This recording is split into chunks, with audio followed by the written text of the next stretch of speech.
Ok. Eh, función implícita. Recordemos un poco lo que quiere decir. Dada una ecuación, nosotros podemos definir una función o se supone que algunas veces podríamos definir una de las variables en función de la otra, en un conjunto acotado, no en no en todos los reales siempre. Pero por lo general, en un conjunto acotado podríamos definir una de las variables de la ecuación con respecto a la otra, de tal forma que podamos construir una función. Recordemos que la función tiene propiedades bien definidas, como por ejemplo que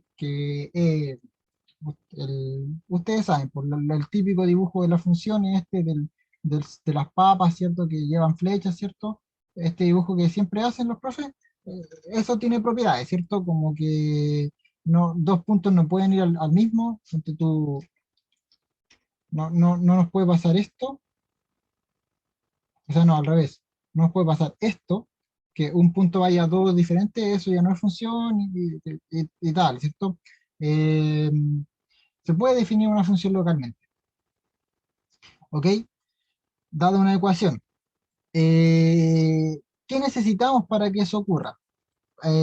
Para eso tenemos un teorema que se llama el teorema de la función implícita, y el teorema nos dice que para que eso ocurra, el jacobiano de este sistema, porque en general vamos a trabajar con sistemas, aquí estamos trabajando con una sola ecuación, pero también, como pueden ver, se trabaja con sistemas, el jacobiano del sistema tiene que ser distinto de cero, y esto es en una vecindad, ¿cierto? En la vecindad de ese punto, eh, la función tiene que ser igual a cero, ¿ok? La función, la ecuación, mejor dicho. Es que aquí ocurre una cuestión media extraña. Lo que se suele hacer para ocupar este teorema es que se toma la ecuación y se escribe todo igualado a cero, es decir, se echa todo para un lado y después a todo lo que está de un lado de la ecuación se le llama como una función, una f por lo general mayúscula, ¿cierto?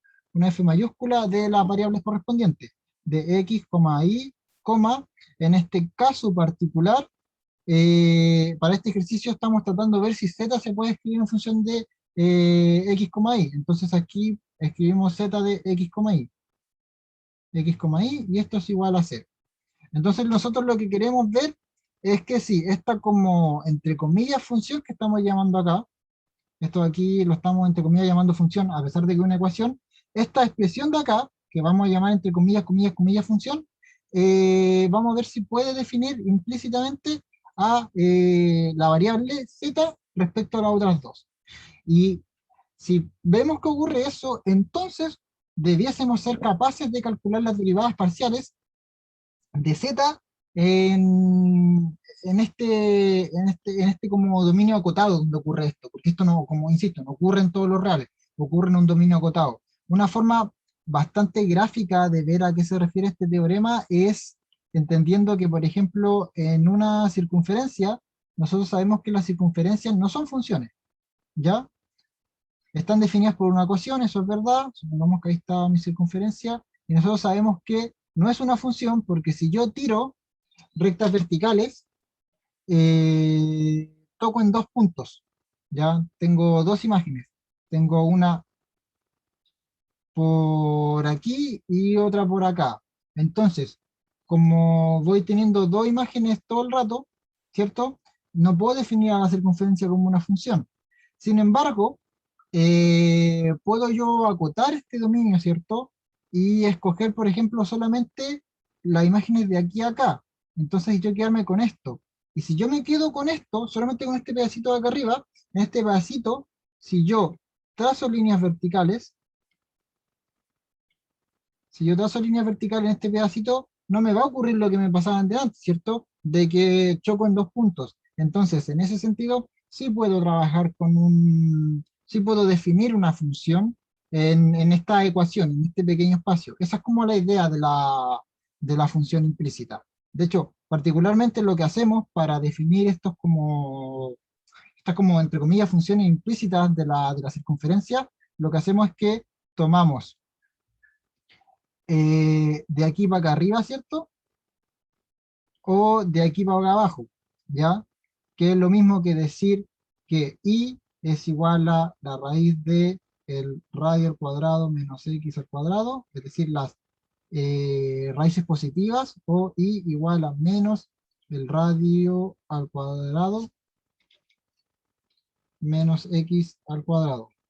Esto aquí básicamente es el arco de circunferencia que va por arriba o el arco de circunferencia que va por debajo.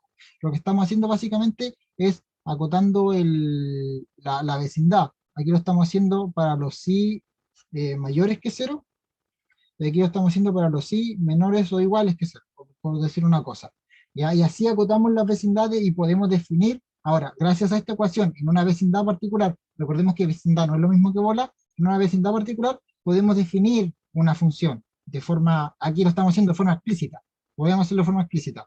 ¿Qué es lo que pasa con la función implícita? A veces despejar esta variable, en ese caso, en el caso de circunferencia es relativamente fácil despejar la variable, pero a veces despejar la variable suele ser complicadísimo, ¿ya?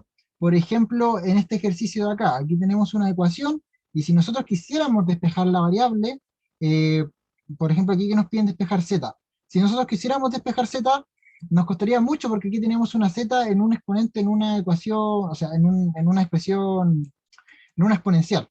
Y como tenemos z en una exponencial, despejar z ahí es complicado, porque aparte tenemos z como un valor que está multiplicando constantes, y en este caso, bueno, una función coseno. Entonces despejar z se vuelve sumamente complicado, y por lo tanto escribir z en función de x y y es difícil, y a su vez, eh, como no lo podemos escribir en función de x y y, calcular las derivadas parciales de z con respecto a x o con respecto a y se vuelve complicado.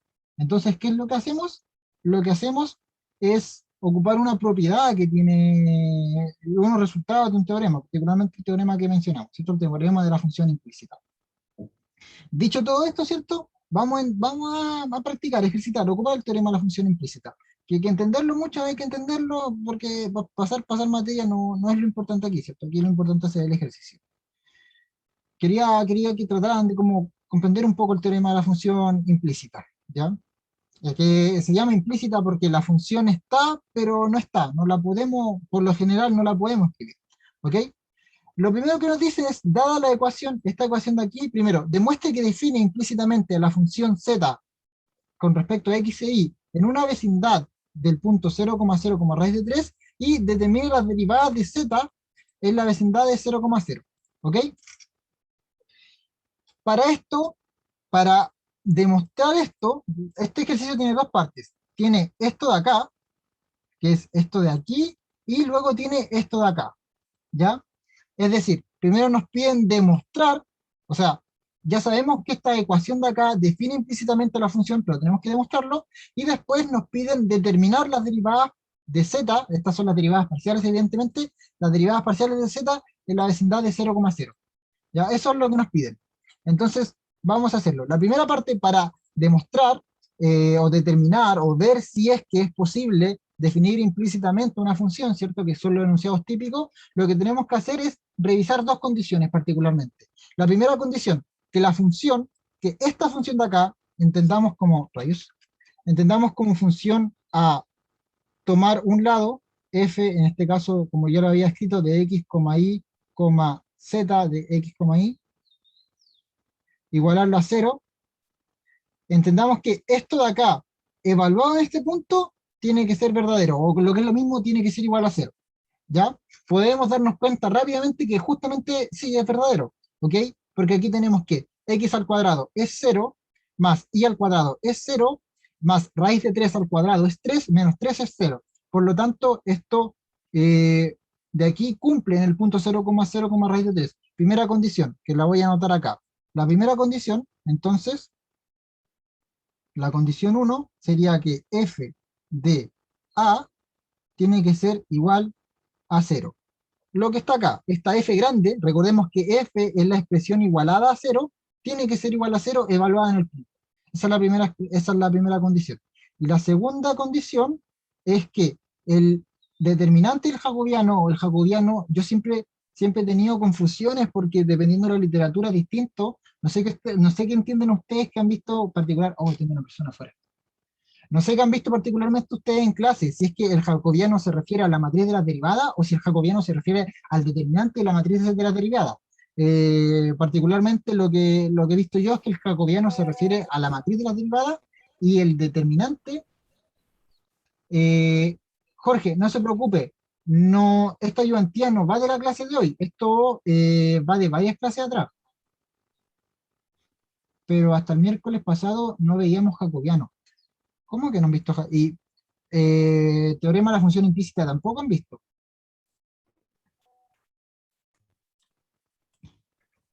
Eso sí. Sí, sí, me di cuenta, Ian, lo tenía en sala de espera, no me había fijado. Perdóneme. Sí, cierto, el punto de valor debe ser cero y la matriz con las derivadas, el determinante de la matriz con las derivadas tiene que ser distinto de cero. Exactamente. Ya, esa derivada se llama jacobiano. No confundir el jacobiano con el hessiano, son dos cosas diferentes. Uno es el jacobiano, que es con J, y el otro es el hessiano. ¿Ya? Este es el jacobiano, evaluado en A. El determinante del jacobiano tiene que ser distinto de cero. Y el otro es el hessiano, son dos cosas diferentes. El profe no le llama. Entonces, no lo llamen jacobiano, llamémoslo derivada. Ya, llamémoslo derivada. La derivada que sabemos que una matriz, ¿cierto? Evaluada en el punto, tiene que ser distinto de cero. ¿Ok? Bueno, esto es un determinante. Ya, esto se ocupa como determinante. Es que, por eso, depende de la literatura a la que consulten. La que yo consulto para hacer la ayudantía, me decía jacobiano, pero por favor quítenselo de la cabeza, olvídenlo, ya no lo llamemos jacobiano, llamémoslo simplemente la derivada. La derivada de la función evaluada en el punto tiene que ser diferente a cero. Listo, nada más. De hecho, creo que ni siquiera va con el tema de los determinantes. Ni siquiera va así. ¿Ok? Bueno, esas dos condiciones tienen que ocurrir para poder ocupar el teorema de la función implícita. Es decir, para que una ecuación define implícitamente una función. Entonces vamos a determinar esto, la derivada de la función en el punto A. ¿Cuál es esa derivada? En esta función, la derivada, bueno, aquí no es una matriz, porque vamos a derivar con respecto a z, ¿ya? Aquí abajo nos va a dar una matriz, después vamos a ver ese ejercicio. Entonces, vamos a tomar f y derivarlo con respecto a z, ¿ok? Y evaluarlo en a. Entonces, vamos a calcular df en dz. Y esto nos va a dar, como estamos derivando de forma parcial, ¿cierto? Esto se muere y solamente me sobrevive esto de acá. Entonces me va a quedar 2z menos 3. Y vamos a ver cuánto es esto evaluado en 0,0, raíz de 3. Particularmente simplemente cambiamos raíz de 3. Entonces, df en dz evaluado en a es igual a 2 raíz de 3 menos 3. Y evidentemente esto es diferente de 0. Entonces, esto de acá cumple ambas condiciones. Cumple la condición 1 y cumple la condición 2. ¿Ok?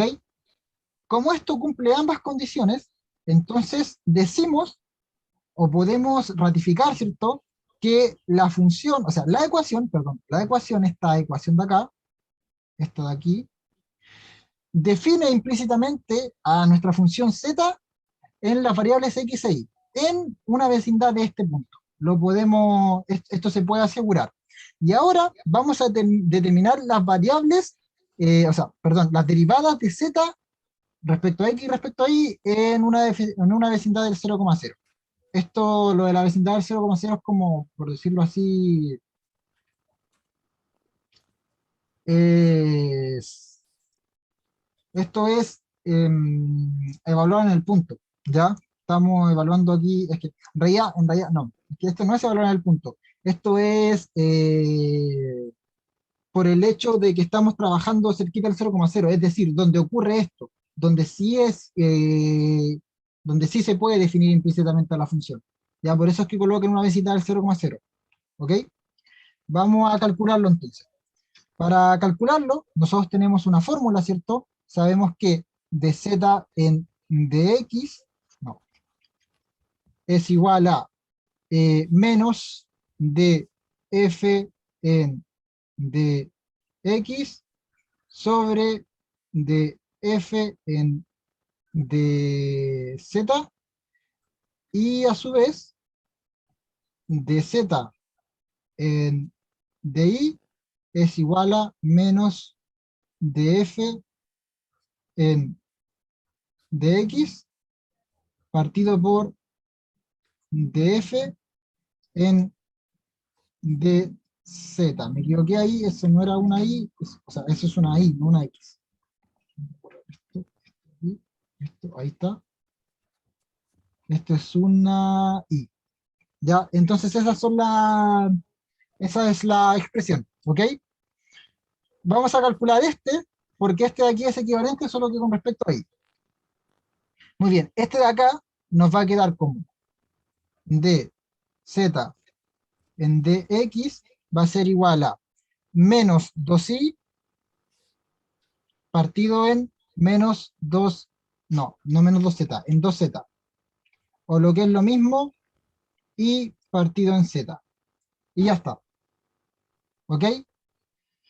Ahora, en la de acá arriba nos podemos dar cuenta que análogamente nos va a quedar x partido en z. Y ya está. Esa es la expresión. Ahora nos podemos dar cuenta que en esta vecindad, en la vecindad del 0,0, esto va a ser igual a 0, en la vecindad del 0,0, porque tenemos que reemplazar x por 0 y z por raíz de 3. Y aquí esto es lo mismo. Vamos a reemplazar por 0 y z por negativo, se me había olvidado, y z por raíz de 3, entonces esto nos va a quedar 0 partido raíz de 3, o lo que es lo mismo, 0. Ya en esta vecindad, o sea, en el punto particularmente, no la vecindad, en el punto 0,0, las derivadas toman este valor, 0 y 0. ¿Ok? Las derivadas coinciden. Hasta aquí, ¿se entendió? No hay ninguna duda, ¿cierto? Gracias, Jorge. Efectivamente era menos i.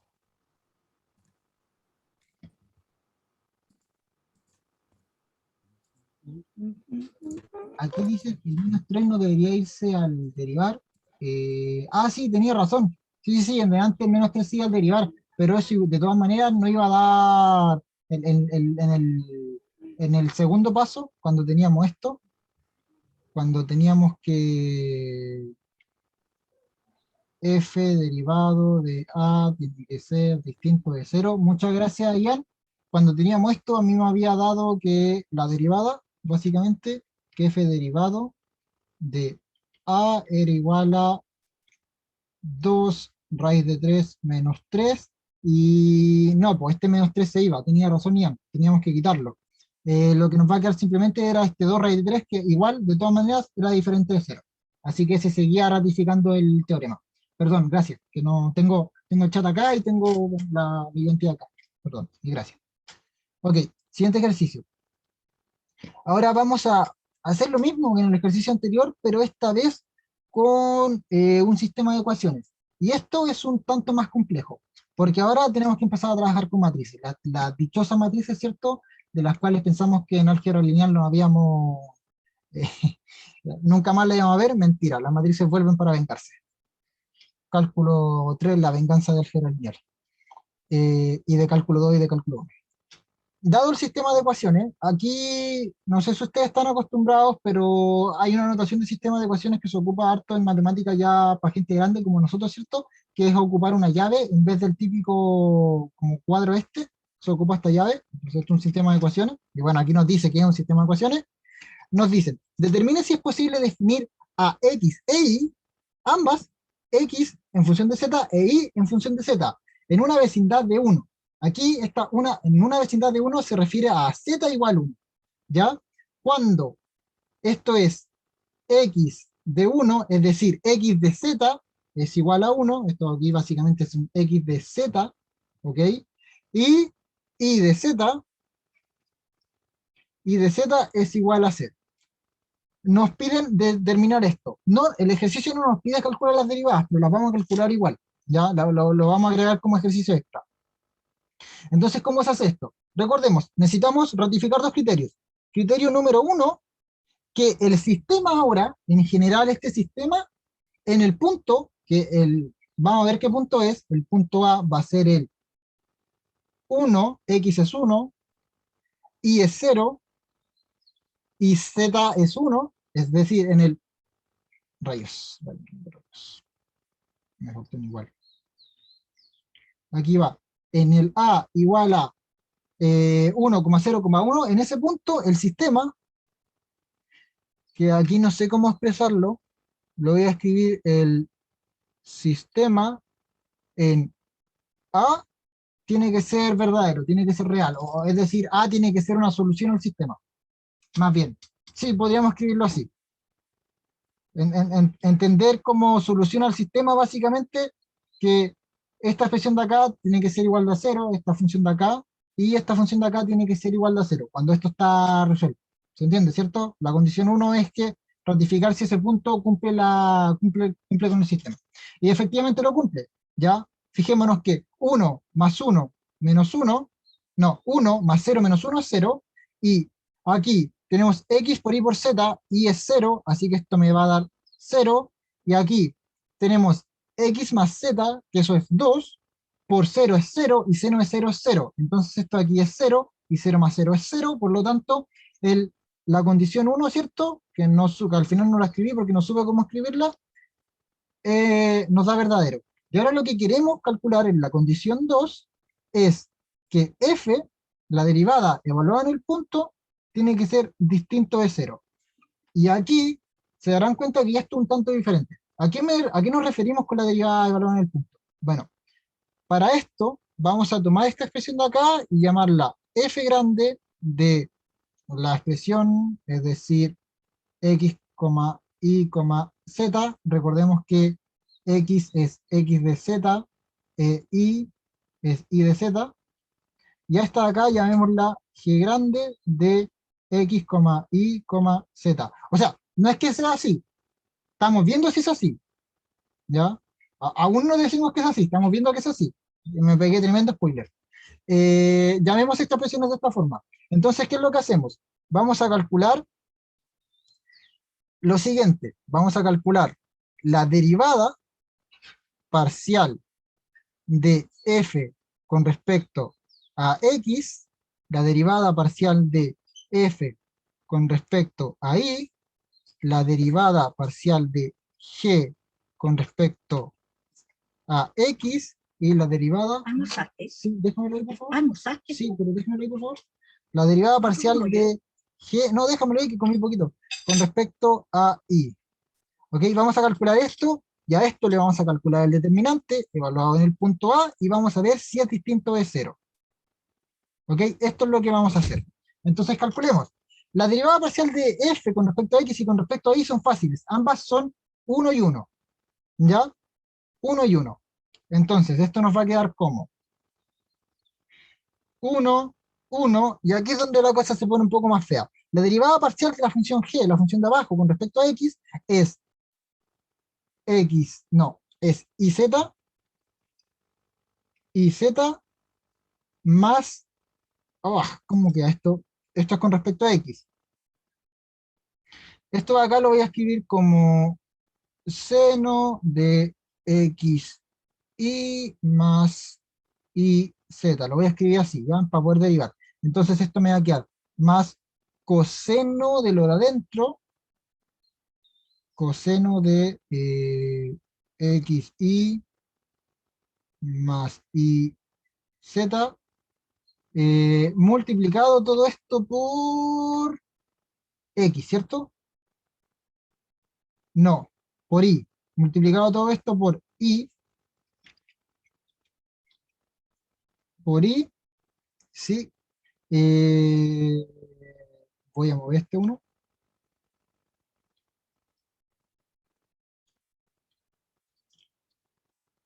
Y acá ahora tenemos que derivar con respecto a y, esto nos va a quedar x, z, y acá nos va a quedar, estamos derivando con respecto a y, más coseno de y factor de x más y, no, x más z. Ahora lo que estamos haciendo es derivando, estamos calculando eso ahora mismo, multiplicado por, bueno, este polinomio que es x más z. Multiplicado por, al final espacio, x más z. Muy bien, ya esto le calculamos el determinante. Es el determinante evaluado en el punto, así que podemos evaluar el punto al tiro. ¿Para qué vamos a hacer eso? Porque si evaluamos el punto al tiro, nos vamos a dar cuenta que como y es igual a cero, todo este término de acá se nos hace cero, ¿ya?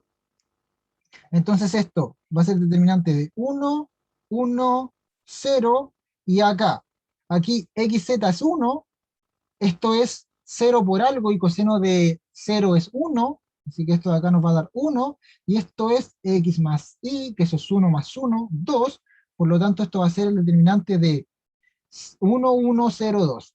Y esto de acá, este determinante, si se dan cuenta, nos da distinto de 0. Nos da 2 por 1 menos 0 por 1, o lo que es lo mismo, 2. ¿Ok? Es decir, la segunda condición, la condición 2, de que f derivada evaluada en el... Esta f ya no se refiere a f, ¿ah? Se refiere a... O sea, ya no se refiere a esta f en particular, se refiere como a todo esto en general. Que lo que pasa, estimados alumnos, es que aquí se define otra f, la voy a llamar h. ¿Dónde está mi coma? Aquí está mi coma. Vamos a borrar esto. Lo que pasa ahora, estimados alumnos, es que aquí en este ejercicio se define una h grande derivada en el punto, tiene que ser distinto de cero, ratificamos que eso es verdadero. Aquí se define una h, y esa h es una h de f, g, ¿ok? Y esto es lo que derivamos. Derivamos esta h de f, g, y la evaluamos en el punto A, ¿ya? Entonces aquí tenemos una composición media extraña, porque evaluar esto en el punto A significa calcular, eh, significa básicamente hacer h de f evaluada en A, g evaluada en A. Y bueno, esto por supuesto derivarlo, ¿ya? Eso es lo que estamos haciendo realmente. Por eso es que nos queda esta matriz. Recordemos que cuando nosotros derivamos una función que va de Rn a Rn, o de Rm a Rm, de Rn a Rm en general, la derivada de esa función nos va a dar una matriz, ya una matriz con derivadas parciales, ¿ok? Y como en este caso, siempre, en estos sistemas, siempre vamos a tener, por ejemplo, sistemas de 2x2 o de 3x3, siempre vamos a ir de Rn en Rn. Así que el determinante siempre va a tener sentido, porque siempre vamos a tener como resultado matrices cuadradas. Y por lo tanto, siempre vamos a poder calcular el determinante. Recordemos que el determinante solo se puede calcular en matrices cuadradas y no en otro tipo de matrices. La cosa es que al asunto. Recordemos esto de acá. Recordemos que esto nos daba 2, ¿ya? Porque va a ser importante para la segunda parte que no está explícita en este ejercicio. Muy bien, tenemos lo que queremos, tenemos que sí se puede determinar porque cumple las condiciones.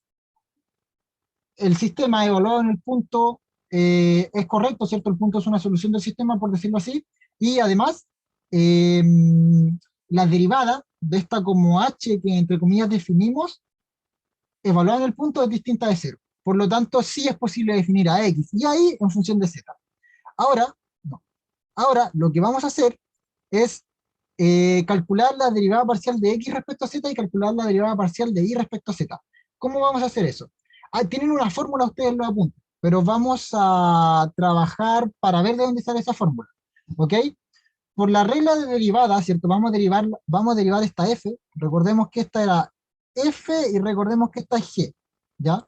Vamos a derivar f con respecto a z, y eso nos va a dar la derivada de f con respecto a x por la derivada de x con respecto a z, más la derivada de f con respecto a y por la derivada de y con respecto a z, más la derivada de f con respecto a z por la derivada de z con respecto a z, y como estamos derivando una ecuación, estamos derivando a ambos lados de la ecuación.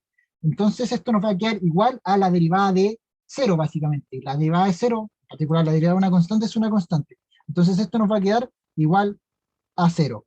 Y vamos a derivar ahora la de abajo. La de abajo va a ser la derivada de g con respecto a x por la derivada de x con respecto a z. Recuerden que estamos derivando con respecto a z por regla de la cadena, más la derivada de G respecto a X por, no, a Y por la derivada de Y respecto a Z, más la derivada de G respecto a Z por la derivada de Z respecto a Z. Y esto, como el otro lado era 0, derivamos al otro lado, nos va a quedar simplemente 0, ¿cierto? Y ahora, nos podemos ir dando cuenta que esto aquí nos va a dar 1, y esto aquí también nos va a dar 1. Entonces, reajustando un poco esta expresión de acá, esto nos va a quedar como, si pasamos esto para otro lado restando, así, miren, voy a borrar para aprovechar lo que tengo, voy a borrar aquí, escribo esto acá, borro acá, borro acá, borro acá, borro acá, borro acá, borro acá, borro acá, borro aquí, eso no lo tenía que borrar, y esto nos va a quedar igual a menos esto, igual a menos esto de acá. Y nosotros lo que queremos, y lo voy a destacar acá, es encontrar esto, pero estoy destacando con negro, ¿qué me pasa? Nosotros queremos encontrar esto que está acá, y esto que está acá. Entonces, ahora tenemos, fíjense, un sistema de ecuaciones lineales, ¿ya? Este sistema de ecuaciones lineales entiende como variables a esta de acá, llamémosla U, ya está acá, llamémosla B. Y estos de acá, entonces, son coeficientes. Llamemos a este coeficiente a este coeficiente B, a este coeficiente de acá C, por lo tanto son menos C por el negativo. Llamemos a este A, B, C, D, llamemos a este E, y llamemos a este F. ¿Ok? Por lo tanto es un menos F por el coeficiente negativo.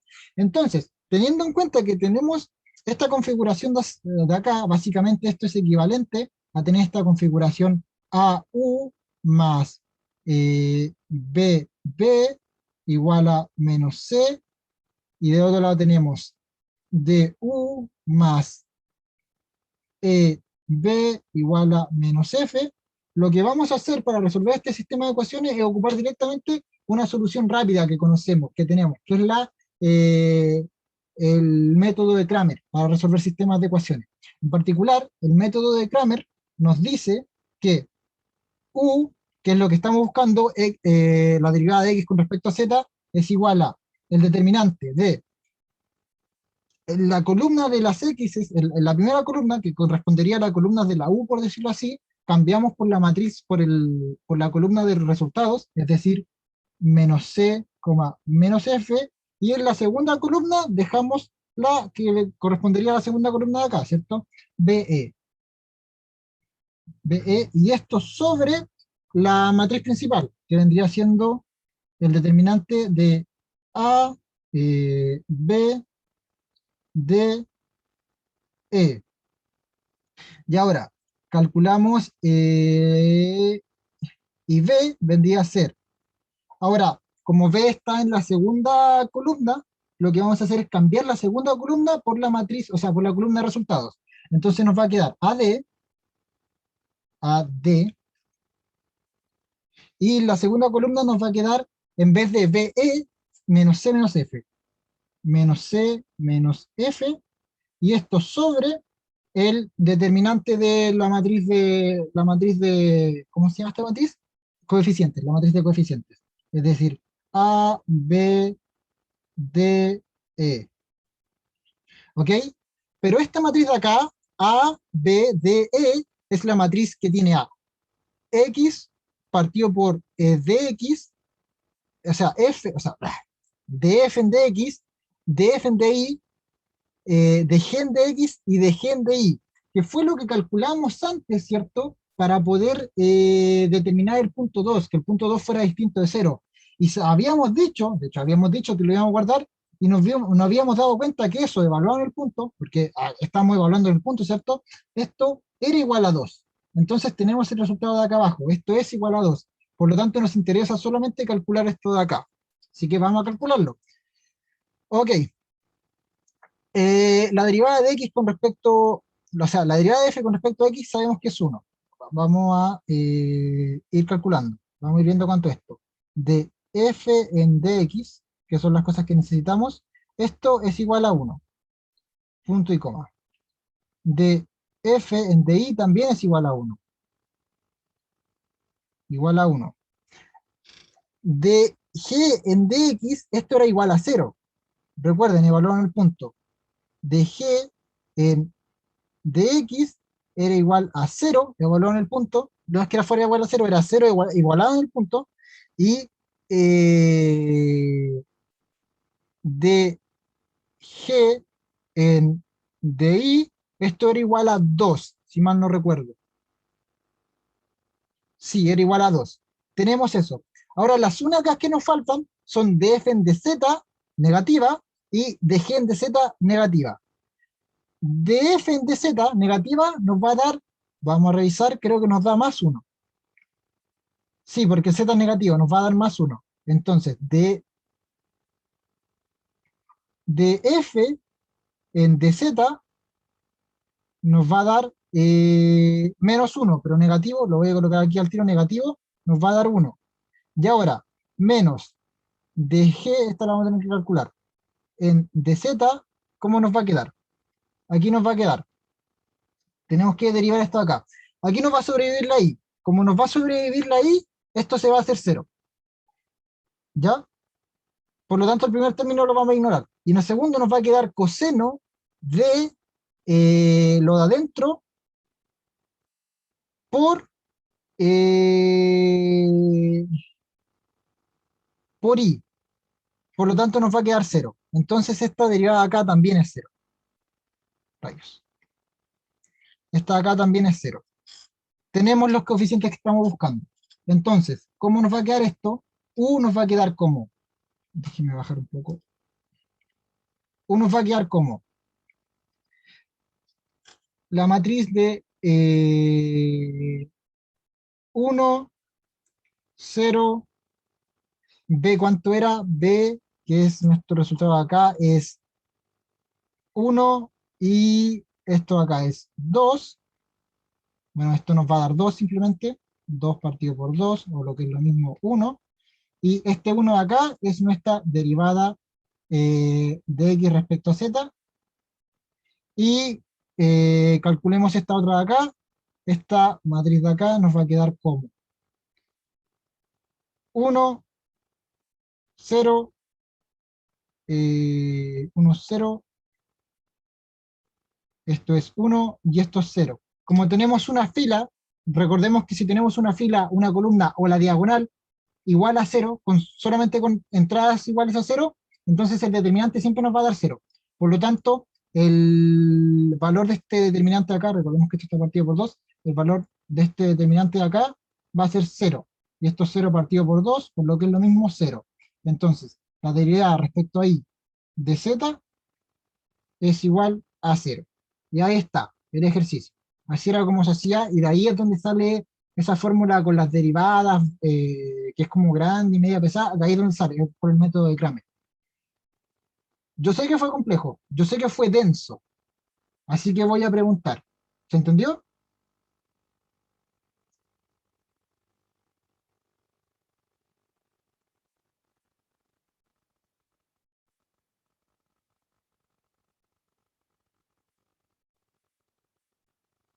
Ese sí, un sí de que se entendió, ¿cierto?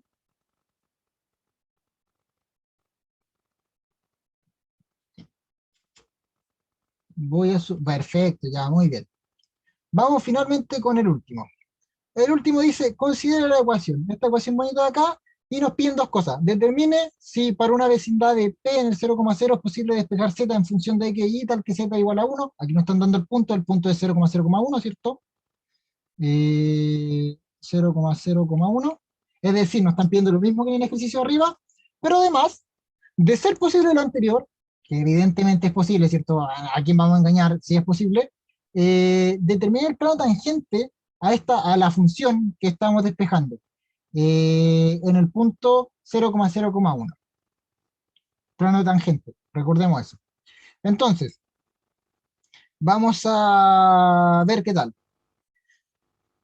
Nos podemos dar cuenta rápidamente que si nosotros evaluamos en 0,0,1, esto de aquí nos va a dar, o sea, primero vamos a reescribir esto de acá. Esto de acá lo vamos a escribir como, bueno, todo esto igual, y vamos a pasar el 2 para el otro lado. Entonces nos va a quedar como z coseno de 2x más y menos z menos 1 más 2z menos 2 igual a 0. Primero escribámoslo así, para tenerlo igualado a 0. Fijémonos que si volvemos en el 0,0,1, esto nos va a quedar. Esto es 1 por coseno de 0, que es 1, e elevado a 1 menos 1, que es 0, por lo tanto nos queda menos 1, esto es 2 por 1, es 2, y esto es menos 2. Estos dos se eliminan y estos dos se eliminan. Me queda 0 más 0, 0. Entonces la primera condición, la condición 1 que hemos estado mencionando, es verdadera. Vamos a ver la condición 2. Para ver la condición 2, lo que tenemos que hacer aquí particularmente es calcular la derivada de la función con respecto a z, y ver que sea diferente de 0. Vamos a ver, aquí nos va a quedar coseno de 2x más y menos e elevado a z menos 1 más 2, y vamos a ver si esto, evaluado en el 0,0,1, es distinto de 0. Y evidentemente es distinto de 0, porque esto nos va a quedar 1 menos 1, que esto acá nos da 1, más 2. Se elimina esto y al final nos va a quedar más 2, que es distinto de 0. ¿Ok? Entonces tenemos las dos condiciones. Ambas condiciones son verdaderas. La parte 1 era fácil, rapidita, sencilla. Si para una vecindad de 0,0 es posible despejar z, sí, sí es posible. Tal que bueno, z es igual a 1. Ahora, ya que es posible lo anterior, nos piden determinar el plano tangente a z en el mismo punto, en el 0,0,1. ¿Cómo se hace eso? Bueno, recordemos que para esto tenemos una fórmula, z menos x sub 0 igual, perdón, z sub 0, o más bien, z evaluado en el punto 0,0,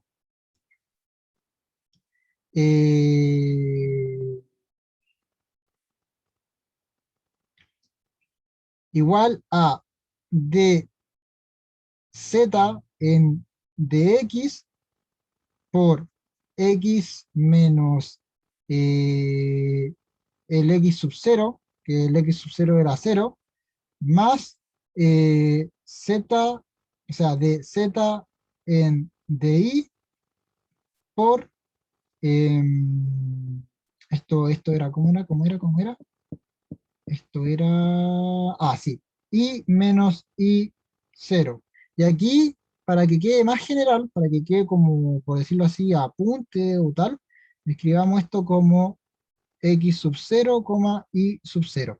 Esa es como la expresión general del plano tangente, esa es la fórmula que tenemos, ¿cierto? Tenemos otra fórmula, pero eso es con vector gradiente, y aquí conseguir el vector gradiente está medio complejo. Pero conseguir estas derivadas, esto sí lo podemos hacer. Entonces, ¿cómo se hacía esto? Bueno, eh, para conseguir estas derivadas, lo que tenemos que hacer es, recordemos que por el teorema de la función implícita, ¿cierto? De z en dx es igual a menos df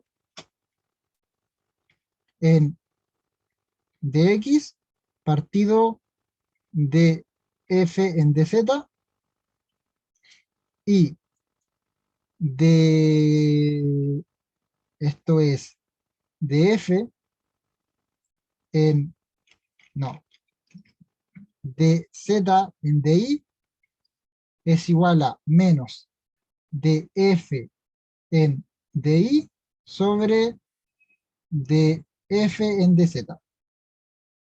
Entonces necesitamos conseguir df en dx, df en di y df en dz. Df en dz ya lo habíamos calculado y habíamos visto incluso que nos daba en el punto, porque esto tiene que ser en un punto. Df en dz en el punto nos daba 2, ¿cierto? Sí, nos daba 2. Entonces, esto de aquí nos va a quedar 2 y esto de acá nos va a quedar 2. Así que solamente nos interesa calcular df en dx y df en di. Df en dx, aquí esto es 0, 0, y esto nos va a quedar z coseno, o sea, menos, si la derivada del coseno es menos seno, ¿cierto? Menos z seno de 2x más y por 2. Esa es la derivada. y vamos a evaluarla en 0,0,1. En 0,0,1 esto nos va a quedar 0. Así que esto de acá, no, esto de acá arriba es 0. Por lo tanto, esta derivada nos va a quedar como 0. Y ahora vamos a ver la otra derivada, la de este punto de acá. Esto es menos df en di. Por lo tanto, se vuelven a eliminar estos dos términos de acá. Bueno, este término de acá también, el 2, porque estamos derivando con respecto a i de forma parcial. Las constantes se eliminan, ¿cierto? Y esto nos va a quedar z menos, o sea, menos z 0 de 2xi por 1. Y como estamos hablando en el 0,0, esto nos va a quedar 2 por 0 más 0, y el seno de 0 es 0, por lo tanto va a quedar todo multiplicado por 0, y al final esto de acá también nos va a dar 0. Es decir, el plano tangente a la función va a ser igual a z menos z evaluado en x0, y0, que sabemos que es 1, porque aquí nos dicen que en la vecindad del 0,0 la función se comporta como 1, entonces esto es z menos 1 igual a 0. O lo que es lo mismo, el plano tangente z es igual a 1. ¿Ok? Ese era el ejercicio. ¿Se entiende?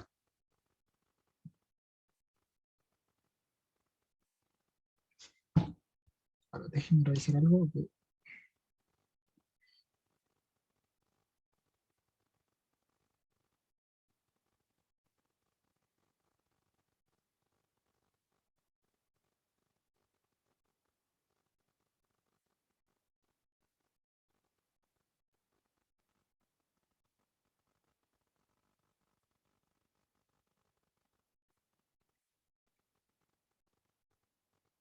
Perfecto.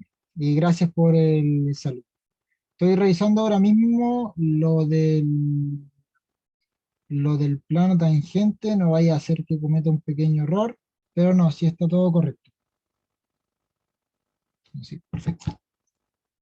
Ya, muy bien. Estaba viendo si no cometí un error con los signos, que siempre me pasa lo típico del error con los signos. No sé si ustedes saben, yo les comenté alguna vez que tengo discalculia, entonces como tengo discalculia a veces me equivoco con signos y cosas así. Es normal, me han visto que se me pasan cosas al derivar y tal. Entonces siempre que me pase eso me avisan nomás, porque tengo constantemente esos errores. Ahora bien, eso sería la sesión de hoy. Si se dan cuenta, el teorema de la función implícita no es complejo, tiene fórmulas bien definidas que podemos ocupar. La interpretación sí es difícil, la interpretación ciertamente es difícil, pero el teorema en sí, ocupar el teorema no es complejo. Lo que sí, eh, los procedimientos pueden llegar a ser complejos porque son tediosos, son grandes, trabajamos con matrices, calculamos determinantes, calculamos varias derivadas parciales, varias variables, entonces tenemos muchas instancias de cagarla, sí, directamente cagarla, de equivocarnos en una tontera en la que no deberíamos habernos equivocado, pero porque el proceso es muy largo, porque estamos cansados, porque tenemos sueño, porque como a mí se me pasó derivar una constante, la podemos llegar a cagar, ¿cierto? Y hay que tener cuidado con eso, ¿ya? Así que yo les recomiendo que no hagan las cosas como yo en el sentido de que sean muy ordenados para que paso a paso puedan ir ratificando si se llegan a equivocar y pueden encontrar sus errores durante el procedimiento y hacerlo con calma, pero siempre en honor al tiempo. Recuerden que estos ejercicios cuando les toque hacerlos en la prueba van a hacerlos con tiempo, entonces mucha calma tampoco se tomen, hay que saber apurar, hay que saber terminar, ¿ya? Eso es la clase de hoy. Tenemos aún como 15 minutos por si alguien me quiere presentar un problema de la prueba y lo revisamos. De lo contrario, son completamente libres, se pueden ir, comer si es que no han comido, descansar y tal. Yo, respecto al video, adelante Jorge, tenga un buen día lunes. Lo mejor que se pueda tener un día lunes. Los demás también pueden retirarse. Ya, Ian, a ver si es que me lo puede mostrar o no sé cómo, para revisarlo. No me importa quedarme un ratito más revisando el ejercicio, ¿ah? Ya, dame un minutito para poder abrirlo y compartir pantalla. Ok, voy a dejar de compartir y le voy a dar permiso de compartir. Ya. Aquí.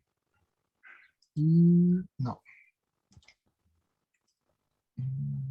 Listo. Ahora todos pueden compartir pantalla.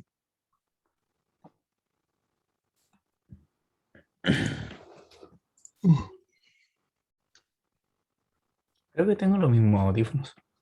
¿Sí? Sí. Yo tenía otros, pero los que tenía se le echaron a perder el micrófono, entonces me Oh, compré estos y ahora ocupo ese micrófono. buenísima.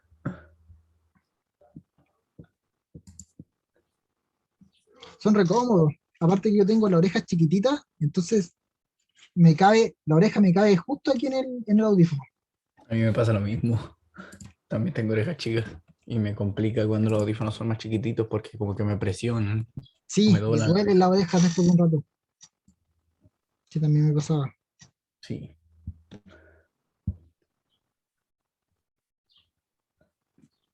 Ya. Aquí está. Voy a compartir.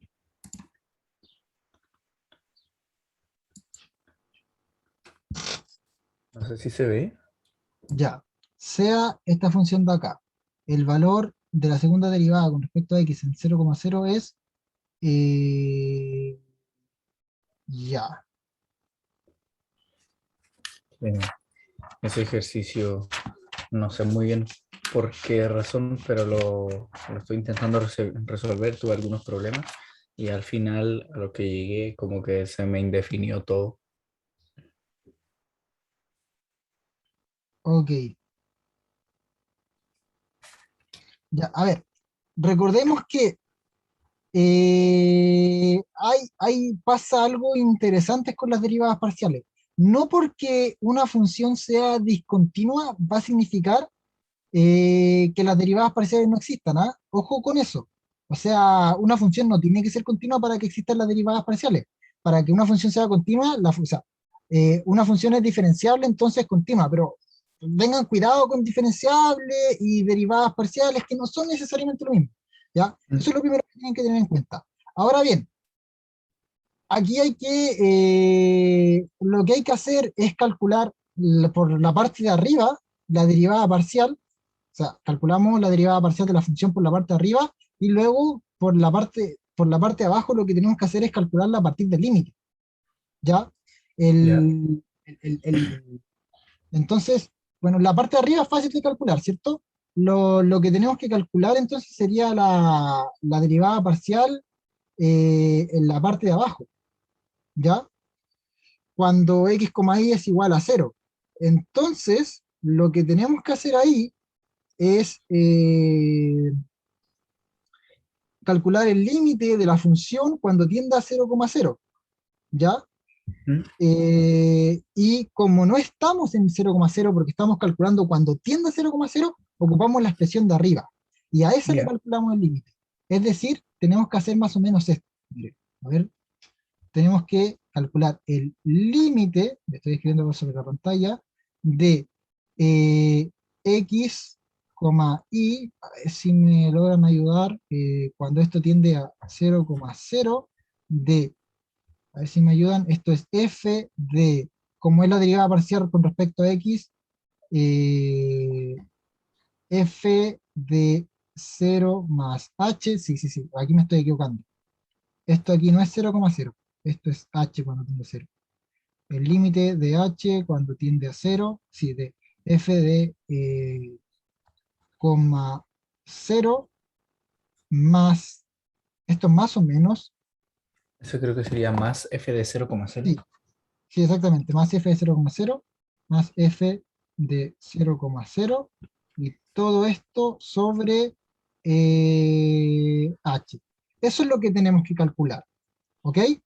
Y esto ¿Sí? acá, si nos damos cuenta, nos va a quedar una expresión horrible. Eh, f de 0,0 está definida y es 7. Entonces, mm, lo que tenemos que calcular es esto de acá, que es esto que nos va a quedar acá. Nos va a quedar eh, 6e elevado a h más 3, no, no, espérame. Es que cuando no estoy escribiendo sobre mi pantalla es medio complicado. pero no se preocupe. E elevado a 3h más, bueno, y esto aquí nos va a dar cero. Aquí en esta expresión de acá se hace cero, ¿ya? Entonces nos queda eso más 7 partido todo esto por h, ¿ok? Ok. Y esto de acá nos va a quedar, ¿cómo nos va a quedar? Nos va a quedar como, eh, a ver si alguien me puede ayudar.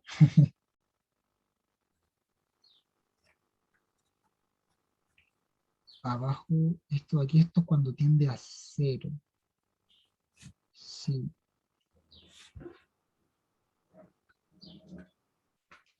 cuando tiende a cero.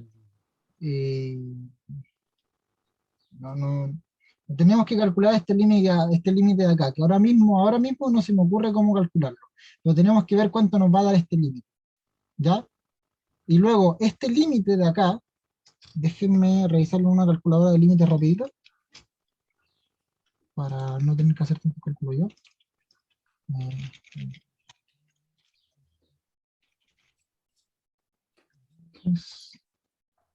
Lo calculo al tiro, esto es el límite de 0 de 6e elevado a x más e elevado a 3x más 7 sobre x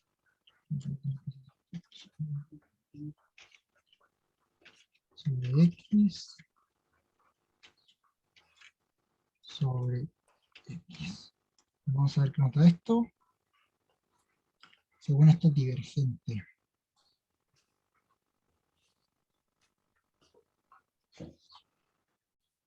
Según esto es divergente. Bueno, aquí esto diverge. Ya según los cálculos que estoy haciendo, esto diverge. A no ser que esté haciendo algo mal. No, no es esto divergencia.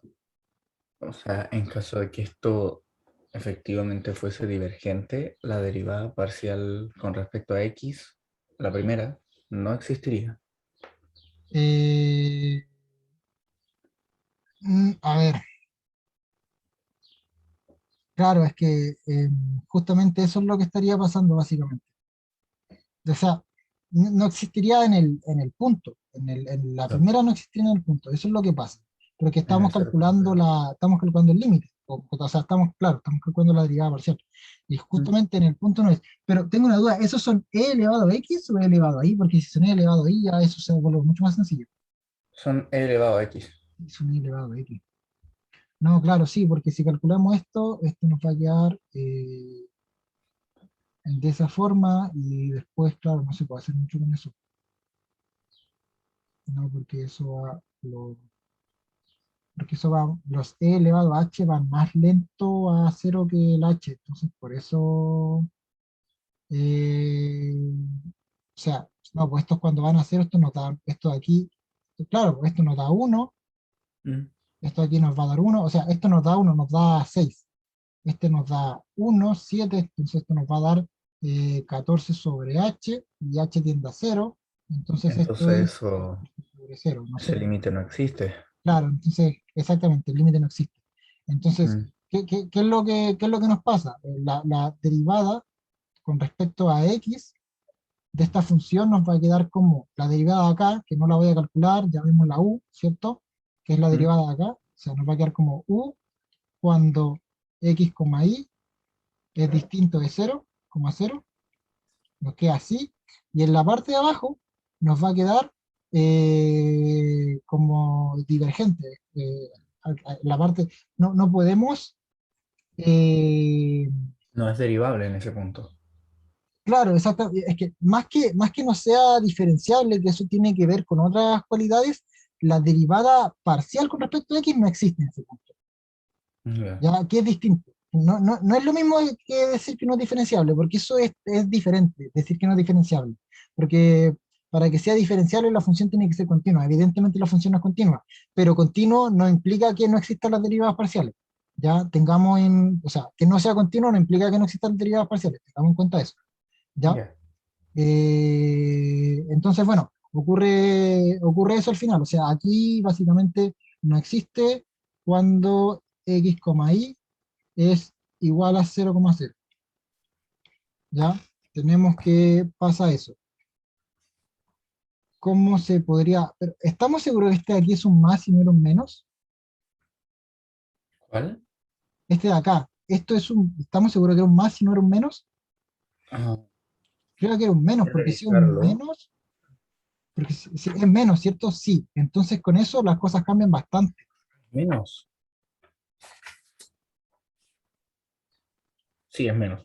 Sí, ¿cierto? Sí, esto es un menos. Entonces si esto es un menos, aquí esto era 6 por 1 más 6 por 7, y esto nos queda 7 menos 7, entonces esto nos queda 0/0, y ahora sí podemos hacer cosas bastante interesantes. ¿Por Mm. qué? Porque ahora podemos aplicar L'Hopital. Entonces, ¿qué nos iba quedando? Nos queda o sea, 6e elevado a x más elevado a 3, no era x, era h. Esto era h más elevado a 3h partido por 1. Ahora aplicamos L'Hopital, ¿ya? Aplicamos la regla de L'Hopital. Sí, yo sabía que algo estaba mal. Y esto acá, evaluado en 0, nos va a dar 7, ¿ya? Entonces, ahora sí podemos definir la primera derivada. Ahora sí, la derivada de f con respecto a x nos va a quedar como, primero, para los valores distintos nos queda, ay, si alguien me puede derivar eso, por favor, o, ¿cómo? Eso nos va a quedar horrible, ya no importa, nos va a quedar 6e elevado a x más e elevado a 3x más la derivada de esto, llamémoslo u, más u, partido, y esto 7, porque esta derivada nos daba 7, esto aquí es cuando, si puedes moverme un poquito la pantalla para que se vea bien lo que estoy tratando de dibujar. Eso, muchas gracias. Entonces esto es cuando x, y es distinto de 0,0, y esto es 7 cuando x, y es igual a 0,0. ¿Ya? Ahí está la Mm. primera derivada. ¿Qué es eso? Y esta u me refiero a la derivada de esto, que no la calculé porque es medio difícil de calcular. ¿Ya? Y ahora tenemos que volver a hacer lo mismo. La primera derivada de esto nos va a quedar como, o sea, para calcular la segunda derivada de esto, tenemos que volver a hacer lo mismo que hicimos la primera. O sea, calcular para el lado de abajo es con el límite y para el lado de arriba una derivada común y corriente. Para el lado de abajo es con el límite. Y es el límite de h cuando tiende a 0, de f de 0, o sea, de f de 0 más h, 0, más, o sea, perdón, menos 0,0 partido todo eso por h. Y tenemos que calcular eso. ¿Ya? Ya. Em, Una y sola cosa. dime, No sé si se ve mi mouse. sí, sí se ve. Ah, ya. Está aquí arriba, ¿qué fue lo que hiciste? Déjame borrar y te lo explico de nuevo. ¿Qué Ya. fue lo que hice? Teníamos el límite de h cuando tiende a 0 de de 6e elevado a x, no a x, a h, perdón, es que en la calculadora le coloqué x, de h más e elevado a 3h, y esto menos 7 partido por h. ¿Cierto que teníamos eso, cierto? Sí. Si evaluamos en 0, esto nos va a quedar como 6e elevado a 0 más e elevado a 0, no, eso es un 6, e elevado a 0 menos 7 partido por 0, o lo que es lo mismo, 6 más 1 menos 7 partido por 0, y esto de aquí nos va a dar 0 partido por 0, ¿cierto? Exacto. Teníamos un 0 partido por 0. Y cuando tenemos un límite que nos da 0 partido por 0, nosotros podemos aplicar la regla del L'Hopital. L'Hopital. Ya. Tal. Y cuando aplicamos la regla del L'Hopital, lo que hacemos es derivar la función de arriba con respecto a h y derivar la función de abajo con respecto a h. La derivada de la función de arriba, y calculamos el límite. Calculamos el límite de h cuando tiende a 0. La derivada de la función de arriba es 6e elevado a h, esto no cambia, más 3, no, rayos, coloco el 3. E elevado a 3h, la derivada de 7 con respecto a h es 0, partido por la derivada de h con respecto a h es 1, así que me queda esto. Y esto de aquí es justamente 6 no, 6e elevado a 0 más e elevado a 0, o lo que es lo mismo, 7. Entonces, Ya. el límite de esta expresión es 7, y por regla del L'Hopital, por lo tanto, es 7 es este límite de aquí también. O sea, ambos límites tienen que coincidir por regla del L'Hopital. Entonces, este límite de acá, recordemos que este límite de acá no era otra cosa que la derivada de f con respecto a x, pero en el punto 0,0, en este punto, cuando tendríamos este punto. Entonces esta Claro. derivada en ese punto particular, en el 0,0, nos dio 7. Por lo tanto, la primera derivada, que era lo que habíamos expresado, la primera derivada es igual a la derivada de esta cuestión de acá arriba, ¿cierto? Llamémoslo u, yo llamo u a las cosas cuando no las calculo, y 7. ¿Por qué 7? Por este 7 de acá. ¿Ya? Y esa es la primera derivada, y después teníamos que repetir el proceso y hacerlo de nuevo. Ya. Una sola cosita así, esa, la derivada del e elevado a 3h, creo que sería 3e elevado a 3h. Ah, sí, sí, claro, entonces esto sería 3, y esto sería 3, y esto ya no sería 7, sería 9. Claro, y aquí esto iría un 9. Pero de todas formas, se repite el proceso. Y Sí, esto de aquí sería un 9. Sí, cierto, cierto, sería 9. Y, y ya, y el proceso se vuelve a repetir. ¿Cuál es la moraleja de esto? La moraleja, por decirlo así, es que estas cuestiones pueden existir, independiente de que la función no sea continua. ¿Ya? Y ya. que esto exista no implica que la función sea, o sea, que la función sea diferenciable. Diferenciable es otra cosa, ¿ya? Que están relativamente relacionadas, pero que no es lo mismo. Ok. Muchas gracias. De Ahora nada. sí funcionó. Y bueno, había que, o sea, calculamos la primera, teníamos que volver a calcular la segunda y ver que no iba a quedar ahí en el abajito.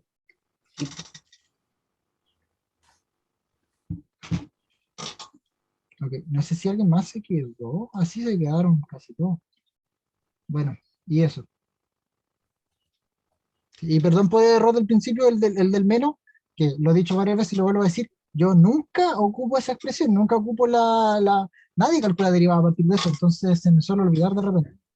Pero bueno, eso, si no tienen alguna otra duda o lo que sea, se pueden retirar. Grabé esta pregunta, no quería grabarla, pero ya que la subiré No de hay todas maneras. problema. Ya, bueno, Muchas gracias. no, gracias a ustedes por venir, un gusto.